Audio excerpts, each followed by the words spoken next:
guys, welcome back to my YouTube channel.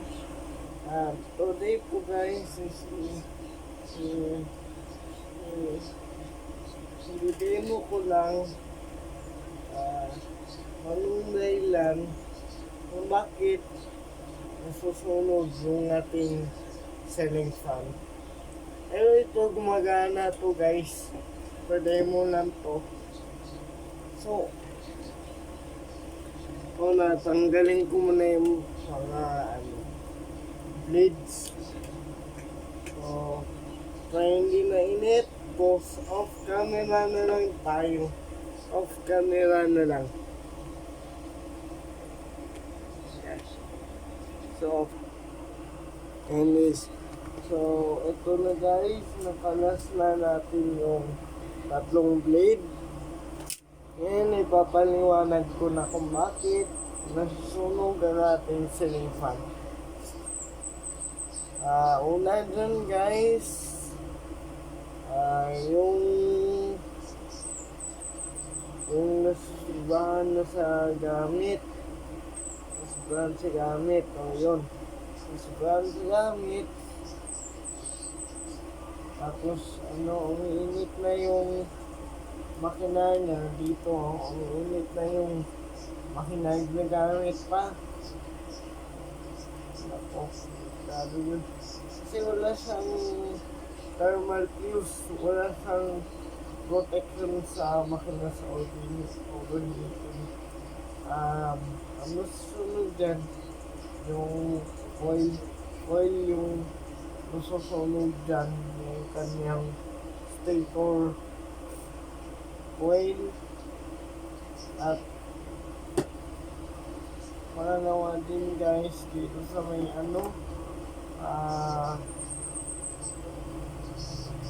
sa may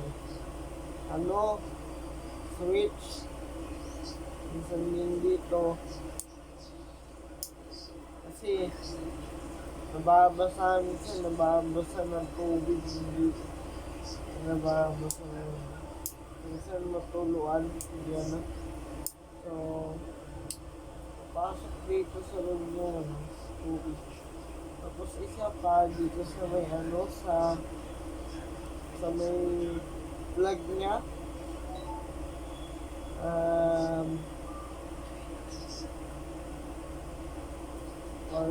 may sira is ginagamit pa. Nako, kasunog din. Tapos pangalawa din guys,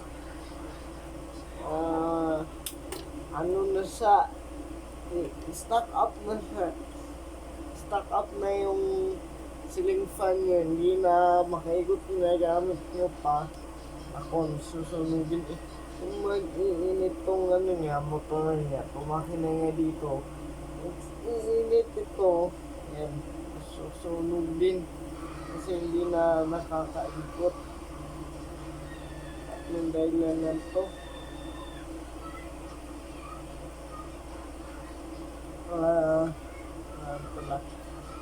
pang-apat is yung paglalagay ng langis. Yung paglalagay ng langis is mali yung nalagyan, yung stator niya yung nalagyan. So mali yung nalagyan. Grasa kasi ginagamit dito guys, pwedeng grasa. So pag nalagyan ng lubricant yung mga wires niya, so sandali guys, kakalasin ko itong buong ceiling fan sa edit lang kasi papakita ko sa inyo kung minsan sabi ko na mali yung paglalagay na lubricant. Yun nga. So alisin natin itong buo.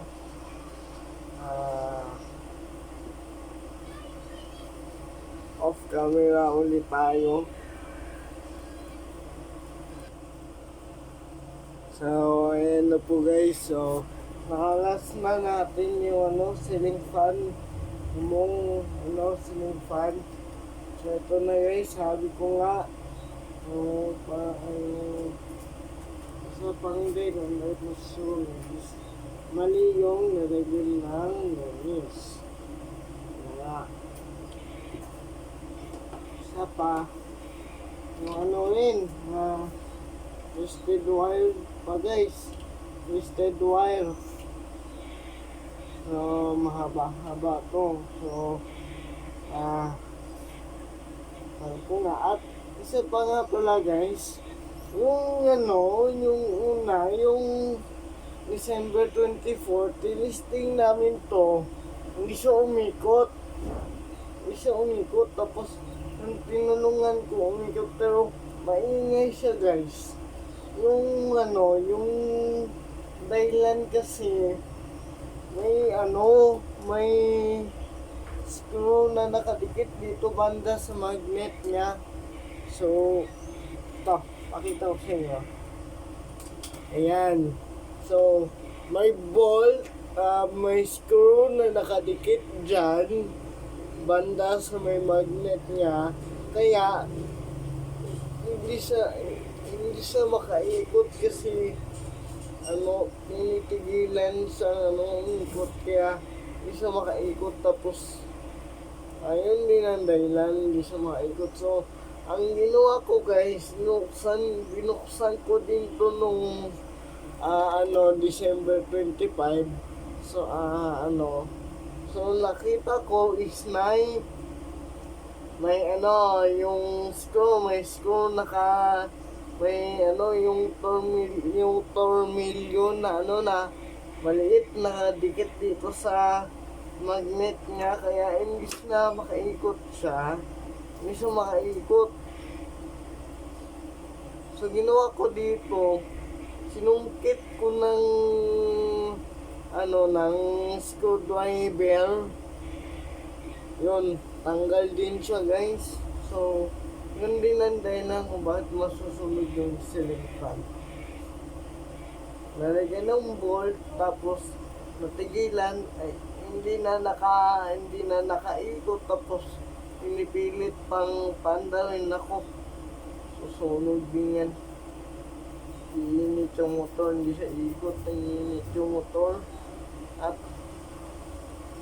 so yun yung ginawa ko dito guys. Nung pag-testing namin ng 24, hindi siya umikot kasi may may tornilyo pala nakadikit sa pinaka niya, magnet. So imbis na siya ikot, kasi hindi, kasi may pigil. So sinungkit ko yun ng screwdriver, yung tornilyo na nakadikit dito sa magnet. So sinungkit ko yun. So natanggal ko. Then bago ko binalik is, tinesting ko muna. Tinesting ko, okay naman siya, tahimik na rin. So assemblingin ko na to balik dahil ipapaliwanag ko pa yung isa kung dahilan kung nasusunog yung ating ceiling fan. So off camera ulit tayo, nani-assemble ko to balik. Pero yung mga blades anyway, babalik muna. Kaya guys, so naibalik ko na yung ceiling fan sa dati. So ayan na po. So ngayon, check natin mga hindi siya gumana. Kasi sabi ko nga, yung December 24, tinesting namin, hindi siya umikot.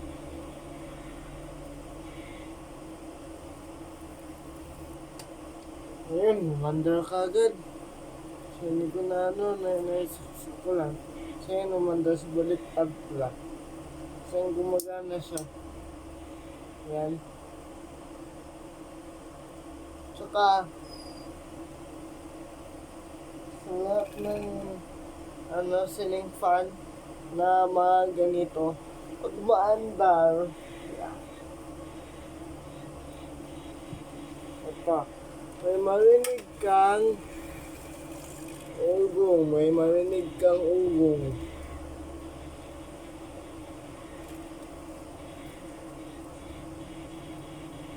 Meron po talaga sa ugong yun. Meron sa ugong, so meron sa ugong.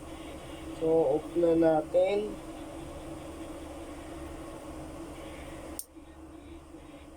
Then, lunot. Tanggal pati yung ano sa kanano ko, electric fan. So, sasak ko lang. So, bunutin ko muna yung ceiling fan, sandali lang.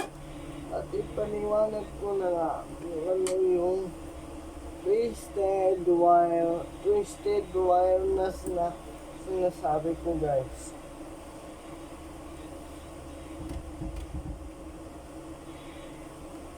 So, naglulos. So, hawakan mo yung extension. Yan. So, bunot. O, yun. Bunutin ko na. So, yan. So, ito na. Kasi ipapaliwanag ko na kung ano yung twisted wire.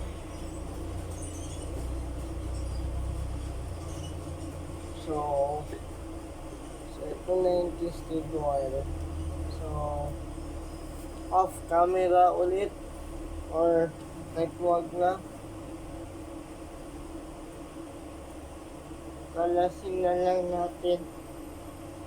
So, dito natin kalasin yung ano. So, dito nyo malaman yung twisted wire. Hindi po sa loob ng motor, dito po sa itaas niya mismo.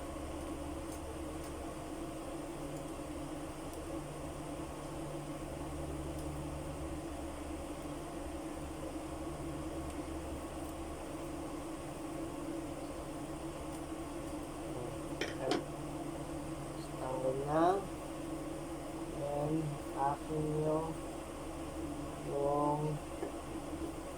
plastic sa bandahan na mawala yung mga bolt o mga screws na. So, pag sinabing ano, pag sinabing twisted wire, ganito. Pag una mong paandar, may marinig ka ng ganito. May tumutunog na parang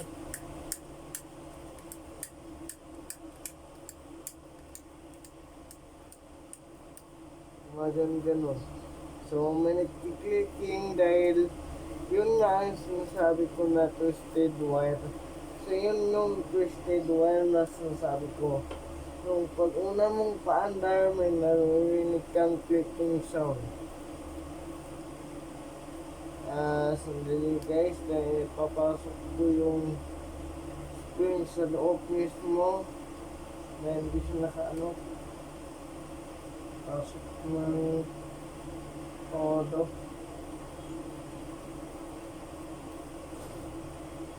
Naka-emergency. Hindi siya na yan. So, isa pa, pag may tumutunog, yun ang twisted wire. Saka, yung isa pa, yung ano natin, yung wire natin. So, I have vlog.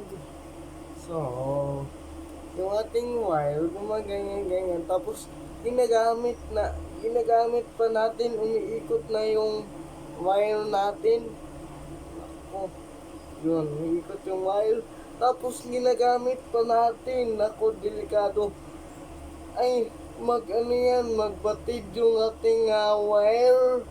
Yung ating wire, magbatid yan. Tapos, magdikit yung dalawang connection. At, yun, mag-i-spark yung ating ceiling fan. Then, magiging no power siya. Then, pwede siya masunog. Pwedeng masunog yung bahay natin sa ganun, twisted wire. Kailangan ang isa pang gawin, dapat ang gawin kung gano'n na mangyari sa ating ceiling fan, at marami ding dahilan kung bakit gano'n. So, isa pa guys is, ganun na talaga pag kasi iniikot yung wire natin, ginagamit pa, naku, iniikot yung ating wire, tapos hindi nyo alam, ginagamit nyo yung ceiling fan nyo, hindi nyo alam, yung wire, gumaganyan na pala, iniikot na pala. Tapos pag tumagal, yun, nang-spark na. Hindi nyo napansin, so nang-spark na pala yung ating ceiling fan. So, yun lang po guys ang dahilan. So, una ang gawin natin na hindi masunog yung ating ceiling fan, wag naman sobrang gamit. Wag sobrang gamit.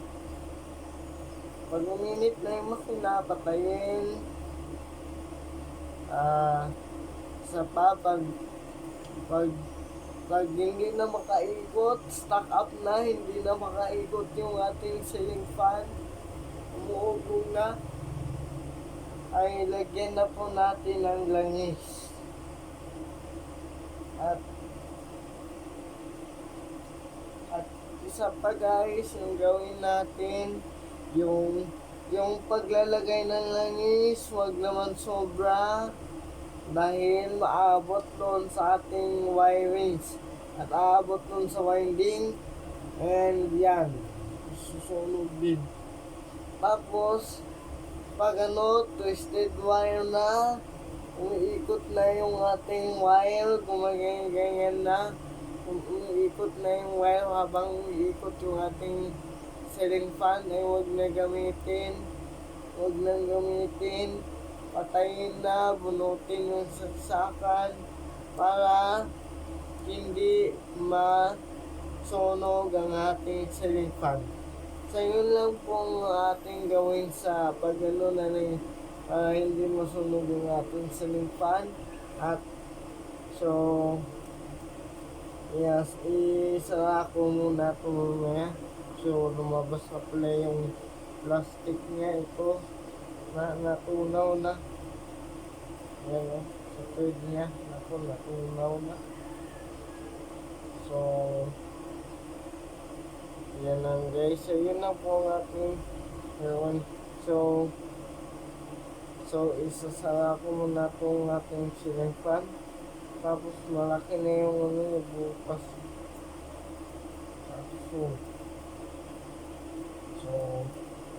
So, isasara ko na yung ating ceiling fan taas. So, isasara ko lang muna bago tayo mamaalam.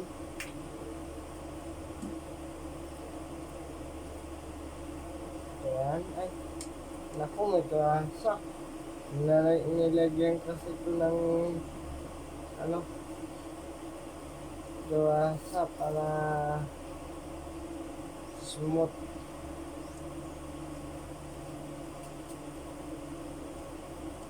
Ayan. Ayan. So, pasok. So, may pasok na. So, pag may pasok na, ipasok nyo. Kaya hindi siya pumapasok ng todo. So, baliktawin natin. Baliktawin.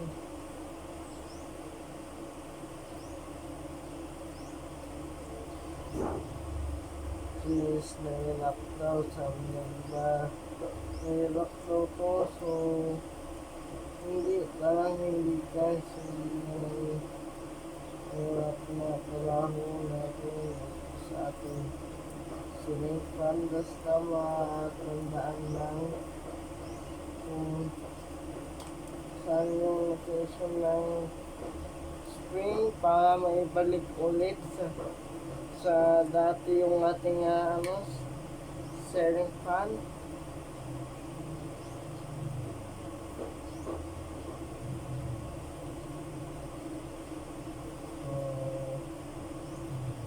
Okay ko guys. So, ingatan. So, ingatan yung wire. Sabi ko nga, mag-twisted wire. Huwag na gamitin. Yun na nga. Yan. So, yun na. So, pinatong dito yung hindi na.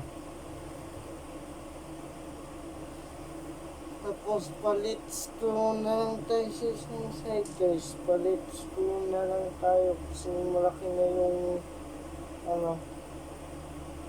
Okay. Huwag ko mahirap. So, hindi naman mahirap yun.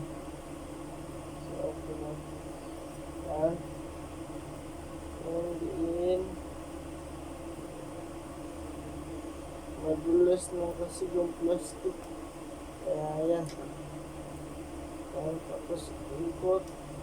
Rotate. So, rotate. Yan.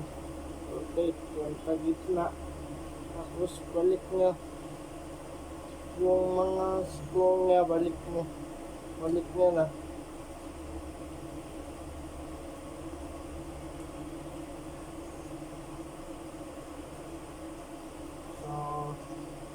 Kahit na mahaba-haba itong ina-upload na ating video, okay lang. So,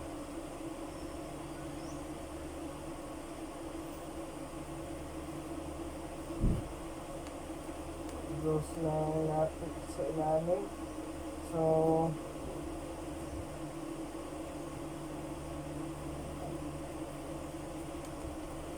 ang iba yung nilagyan ko ng ang ko ng screw ito.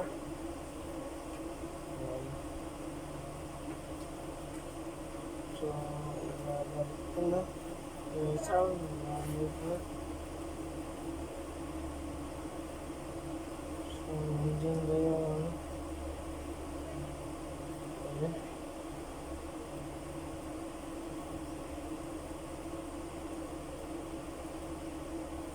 So,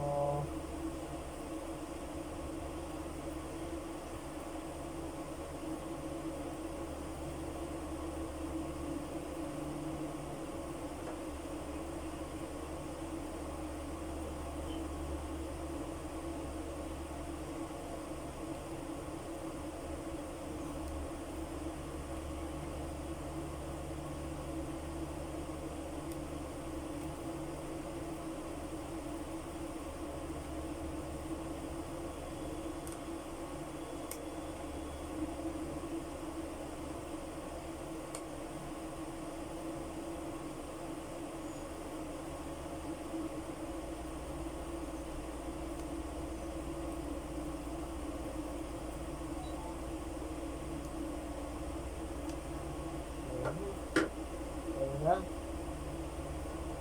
Ito nasugatan yung kamay ko guys. Yun lang. Kapan yung kamay ko.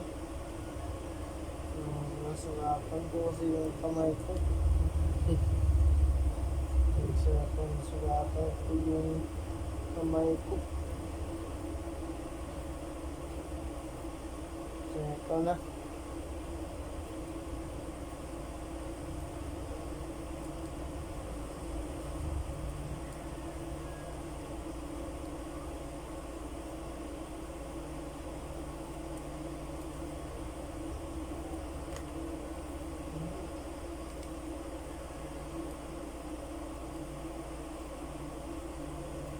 Yan. So, okay na siya. Sugatan ko yung plastic.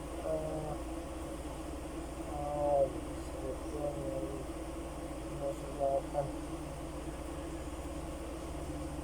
Yan. Malit lang. So, yun na po guys. So, yun lang po ating